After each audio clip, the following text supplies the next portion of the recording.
राधे राधे।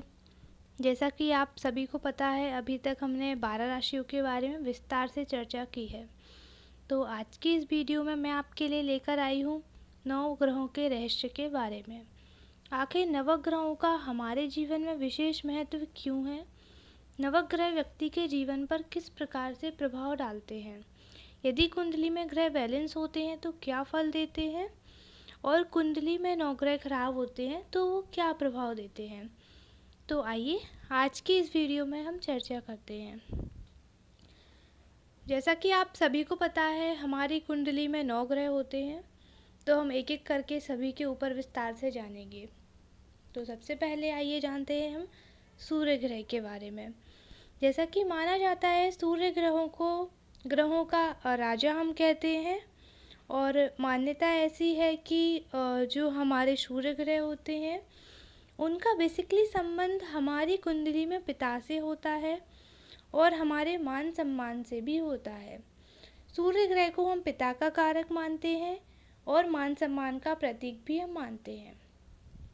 मान्यता ऐसी है कि यदि किसी व्यक्ति की कुंडली में सूर्य ग्रह बहुत अच्छे होते हैं, बहुत स्ट्रांग होते हैं, बहुत अच्छी पोजीशन पर होते हैं, तो उस व्यक्ति के जो संबंध होते हैं वो अपने पिता के साथ बहुत अच्छे होते हैं। मतलब पिता का पूर्ण प्रेम उस व्यक्ति को मिलता है, पूर्ण सपोर्ट पिता का उस व्यक्ति के ऊपर रहता है। और ऐसी मान्यता मानी जाती है कि उस व्यक्ति के अंदर कभी भी बहुत ज़्यादा आत्मविश्वास की कमी नहीं हो सकती है। वो व्यक्ति बहुत कॉन्फिडेंट होता है और उसको जीवन में मान सम्मान भी बहुत प्राप्त होता है। और मान्यता ऐसी है कि यदि किसी व्यक्ति की कुंडली में सूर्य ग्रह प्रबल होते हैं तो उस व्यक्ति को पॉलिटिक्स में बहुत जल्दी अत्यधिक सफलता प्राप्त होती है, मान सम्मान में बढ़ोतरी होती है, वो व्यक्ति अपने जीवन में काफ़ी नाम कमाता है। और ऐसा माना जाता है कि यदि किसी व्यक्ति की कुंडली में सूर्य ग्रह अच्छी पोजीशन में है, उनका करियर से कुछ स्थान से कुछ संबंध है, तो उस व्यक्ति को गवर्नमेंट जॉब के लाभ भी बहुत जल्दी हो जाते हैं। उस व्यक्ति कुंडली में फिर एक सरकारी नौकरी का अच्छा प्रबल योग बनता है। तो अभी तक हमने जाना सूर्य ग्रह के बारे में। आइए हम चर्चा करते हैं चंद्रमा के बारे में। तो जैसा कि आप सभी को पता है, चंद्रमा हमारे दूसरे ग्रह होते हैं और चंद्रमा का जो संबंध होता है व्यक्ति के मन से होता है। चंद्रमा व्यक्ति के मन के कारक माने जाते हैं और माता के कारक भी माने जाते हैं। यदि किसी व्यक्ति की कुंडली में चंद्रमा ग्रह अच्छे हैं तो उसके संबंध अपने माता जी के साथ बहुत अच्छे होते हैं। और दूसरी चीज़, उसका मन कभी डाइवर्ट नहीं होता है, मन कभी विचलित नहीं होता है, व्यक्ति बहुत ही शांत होता है स्वभाव से, क्योंकि चंद्रमा ग्रह मन के कारक होते हैं। तो यदि किसी व्यक्ति कुंडली में चंद्रमा खराब है, अच्छे नहीं है, तो उसका मन डाइवर्ट होता है, व्यक्ति डिसीजन लेने में अत्यधिक समय लगाता है और कहीं ना कहीं मन पर बहुत प्रभाव पड़ता है। तो चंद्रमा ग्रह को सभी लोगों को बैलेंस में करना अति आवश्यक है। तो आइए हम चर्चा करते हैं तीसरे ग्रह के बारे में, जो कि हमारे मंगल ग्रह माने जाते हैं।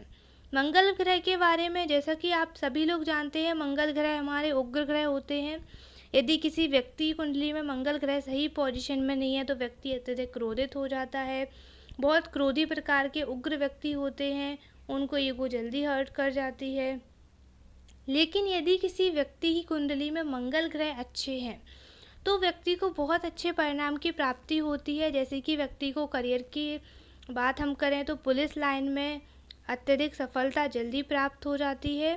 और कहीं ना कहीं इनका ये दिखाई देता है कि स्वर्णकारी कोई अपना स्वयं का व्यापार करते हैं तो उसमें भी इनको सफलता की प्राप्ति होती है। यदि मंगल ग्रह व्यक्ति की कुंडली में अच्छे हैं तो उनके अपने बड़े भाई बहनों के साथ बहुत अच्छे संबंध जीवन पर्यंत हमेशा रहते हैं। मंगल ग्रह हमारे जो उग्र क्रूर ग्रह होते हैं, यदि इनको बैलेंस में कर लिया जाए तो चीज़ें अच्छी चलती हैं। अब हम चर्चा करते हैं बुध ग्रह के बारे में।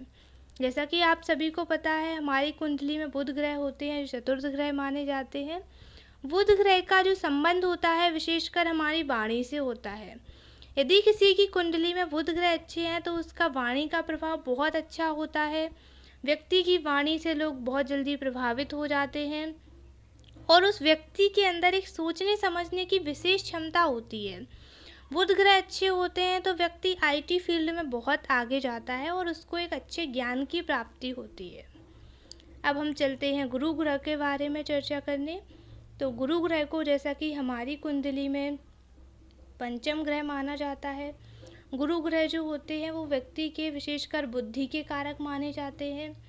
यदि किसी की कुंडली में गुरु ग्रह अच्छी पोजीशन में है तो उसको विद्या बुद्धि का अच्छा लाभ होता है। उस व्यक्ति की बुद्धि बहुत तेज होती है, पढ़ाई लिखाई में हमेशा आगे रहता है और आगे चलकर फिर प्रेम जीवन में भी चीज़ें बहुत अच्छी चलती हैं। चलिए तो हम चर्चा करते हैं शुक्र ग्रह के बारे में। कुंडली में माना जाता है जो शुक्र ग्रह होते हैं हमारे, वो सुंदरता के आकर्षण के प्रतीक होते हैं। यदि किसी व्यक्ति की कुंडली में शुक्र ग्रह बहुत अच्छे होते हैं तो वो व्यक्ति दिखने में काफ़ी सुंदर अट्रैक्टिव होता है। लोग केवल उसको देखकर ही आकर्षित हो सकते हैं। और ऐसा माना जाता है किसी व्यक्ति की कुंडली में सूर्य ग्रह यदि अच्छे होते हैं तो आगे चलकर उस व्यक्ति का वैवाहिक जीवन भी बहुत अच्छा होता है। और स्पेसिफिक जो व्यक्ति की कुंडली में देखा जाता है, पुरुष की कुंडली में शुक्र ग्रह यदि अच्छे हैं तो उनको एक अच्छी पत्नी प्राप्त होती हैं और वैवाहिक जीवन सुखमय होता है। वहीं महिला की कुंडली में यदि देखा जाए तो शुक्र ग्रह अच्छे होते हैं तो वो उसकी सुंदरता को, उसके वैवाहिक जीवन को दर्शाते हैं। सभी की कुंडली में शुक्र ग्रह का प्रभाव एक ही होता है, लेकिन शुक्र ग्रह किस स्थान पर बैठे हैं ये बहुत मैटर करता है। तो शुक्र ग्रह के बारे में हम विस्तार से चर्चा करेंगे अगली नेक्स्ट वीडियो में, लेकिन अभी हम इतना जानना चाहते हैं कि शुक्र ग्रह आखिर व्यक्ति को खराब होने पर परिणाम क्या देते हैं। यदि किसी व्यक्ति की कुंडली में शुक्र ग्रह खराब है तो व्यक्ति की सुंदरता अचानक से धीरे धीरे कम होने लग जाती है और व्यक्ति को देखकर कभी भी कोई भी आकर्षित नहीं होता है। दूसरी चीज़, यदि किसी भी व्यक्ति की कुंडली में शुक्र ग्रह खराब है, अच्छे नहीं है, तो वो लोग अपने वैवाहिक जीवन में हमेशा परेशान रहते हैं। कुछ ना कुछ परेशानियां जीवन में बनी रहती हैं। शुक्र ग्रह का संबंध हमारे धन से भी होता है। शुक्र ग्रह धन लाभ भी करवाते हैं। घर की लक्ष्मी का संबंध भी शुक्र ग्रह से होता है। यदि आपकी कुंडली में शुक्र ग्रह अच्छे हैं तो आपको भी अच्छा धन लाभ प्राप्त हो सकता है। अब हम जानते हैं शनि ग्रह के बारे में। शनि ग्रह जो हमारे होते हैं वो शांति के और न्याय के प्रतीक माने जाते हैं। माना जाता है कि जो शनि ग्रह होते हैं वो व्यक्ति को कर्म के अनुसार फल देते हैं। यदि आपकी कुंडली में शनि ग्रह बैलेंस में है तो आप बहुत ही अच्छे कार्य करते हैं, क्योंकि शनि ग्रह उस व्यक्ति की कुंडली में अच्छे होते हैं जो व्यक्ति हमेशा अच्छे कार्य करते हैं, कभी भी किसी भी गलत रास्ते पर नहीं जाते हैं। क्योंकि कुंडली में हमेशा शनि ग्रह के जो प्रभाव मिलते हैं वो हमें कर्म के अनुसार ही मिलते हैं। शनि ग्रह न्याय के और कर्म के देवता माने जाते हैं। उसी प्रकार से शनि ग्रह भी किसी के साथ अन्याय नहीं करते हैं। जो व्यक्ति जैसा कार्य करते हैं उसी प्रकार से शनि ग्रह के फल भी मिलते हैं। कुंडली में यदि आप सभी शनि ग्रह को बैलेंस में करना चाहते हैं तो हमेशा अच्छे कार्य करें। हमारे माध्यम से किसी को कभी किसी प्रकार से दुख न पहुँचे, ये हमें प्रयास करना है। और मान्यता ऐसी है कि यदि आपकी कुंडली में शनि ग्रह अच्छे होते हैं तो व्यक्ति का स्वभाव बहुत ही शालीन होता है, व्यक्ति बहुत ही शांत होता है। उस व्यक्ति को किसी से भी बहुत ज़्यादा बातें करना पसंद नहीं होता है। व्यक्ति अपने में ही शांत रहता है, उसे बहुत ज़्यादा दुनियादारी से मतलब नहीं होता है। मतलब कि वो व्यक्ति जो होता है वो अपने आप में स्वयं में प्रसन्न होता है। चलिए हम जानते हैं राहु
चलिए हम चर्चा करते हैं केतु ग्रह के बारे में। कुंडली में जो केतु ग्रह होते हैं वो भी हमारे राहु की तरह छाया ग्रह ही माने जाते हैं। इनका संबंध बेसिकली होता है आध्यात्म से। यदि आपकी कुंडली में राहु ग्रह बहुत अच्छे हैं, बहुत बैलेंस में हैं, और जब जब आपकी कुंडली में राहु का प्रभाव होता है, इनका एक समय निर्धारित होता है, उस समय पर ये आते हैं, तो उस समय पर आपको आध्यात्मिक बना देते हैं। मतलब कोई व्यक्ति अगर आध्यात्मिक नहीं है तो केतु उनको आध्यात्मिक बनाते हैं, ईश्वर से जोड़ते हैं। ईश्वर के प्रति केतु आपको विशेष प्रेम लगाव उत्पन्न करते हैं। यदि आपकी कुंडली में केतु ग्रह अच्छे नहीं है तो आपको परिवार से अलगाव की स्थिति उत्पन्न हो जाती है, दुनिया से डी अटैचमेंट हो जाता है, आपको ये मोह माया में पड़ना अच्छा नहीं लगता है, केवल आपका मन फिर ईश्वर में ही लगता है। तो इन सब चीज़ों के माध्यम से आप समझ सकते हैं कि आपकी कुंडली में कौन से ग्रह स्ट्रॉन्ग हैं, कौन से ग्रह स्ट्रॉन्ग नहीं हैं। ये हमने बेसिक चर्चाएं की हैं। और सबसे महत्वपूर्ण बात है, केतु ग्रह जो होते हैं हमारे मोक्ष के कारक होते हैं। यदि आपकी कुंडली में केतु ग्रह बहुत अच्छी पोजीशन में बैठे हैं तो वो आपको मोक्ष की प्राप्ति करवाते हैं। केतु ग्रह जातक को मोक्ष की तरफ भी ले जाते हैं। ये केतु ग्रह का सबसे अच्छा शुभ सकारात्मक पॉइंट कहा जाता है। तो आज की इस वीडियो में हमने 9 ग्रहों के बारे में विस्तार से चर्चा की है। यदि आपको वीडियो अच्छी लगी है और आप फर्स्ट टाइम आए हैं हमारे चैनल पर, तो आप चैनल को सब्सक्राइब करें, वीडियो को लाइक एंड शेयर कमेंट अवश्य करें। और यदि आपको किसी भी ग्रह के बारे में कोई भी घटना रोचक लगी है, कोई भी बात अच्छी लगी है, तो आप कमेंट में मुझे जय श्री राधे अवश्य लिखें। अगली वीडियो में हम मिलते हैं किसी नई चर्चा के साथ। कुछ और ग्रहों के बारे में हम चर्चा करेंगे, कुछ विशेष जानकारी के साथ मिलते हैं। तब तक के लिए राधे राधे। आप सभी का धन्यवाद।